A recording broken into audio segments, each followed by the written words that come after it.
కడప జిల్లా పులివెందుల నియోజకవర్గంలో వేంపల్లె మైనారిటీ గురుకుల బాలికల పాఠశాలను ఆంధ్రప్రదేశ్ మైనారిటీ వ్యవహారాల సలహాదారుడు టీడీపీ సీనియర్ నాయకుడు ఎంఏ అహ్మద్ సందర్శించారు. విద్యార్థినులు అహ్మద్కు ఘన స్వాగతం పలికారు.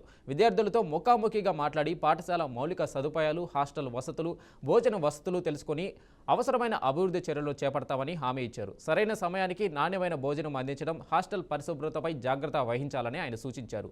అనంతరం మైనారిటీ విద్యార్థుల మెరుగైన భవిష్యత్తు కోసం ప్రభుత్వం అందిస్తున్న పథకాలు, స్కాలర్షిప్లు, హాస్టల్ సదుపాయాల గురించి వివరించారు.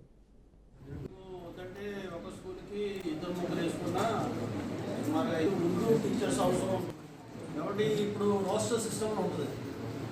ఏ పోస్ట్ అయినా దాంట్లో 5% ఎస్టీలకి, 12% ఎస్సీలకి రిజర్వ్ అవుద్ది. అది ఉర్దూ టీచర్ అయినా సరే. ఈరోజు ఉర్దూ టీచరు ఎస్సీ ఎస్టీ పోస్టులు రిజర్వ్ అయిపోయి రోస్టర్ సిస్టంలో ఫిలప్ కాకుండా ఖాళీగా అనేక సంవత్సరాల నుంచి ఉన్నాయి. అంటే నేను మీరు టీచర్లే కావాలని అనట్లేదు. ఒకవేళ టీచింగ్లో కూడా ఎవరైనా ఇంట్రెస్ట్ ఉన్నారంటే ఉర్దూ నేర్చుకుంటే రేపు ఉర్దూ టీచర్ కూడా అవ్వడానికి అవకాశం ఉంది. ఒకటి, ఒక లాంగ్వేజ్ ఎక్స్ట్రాగా నేర్చుకున్నట్టు ఉర్దూ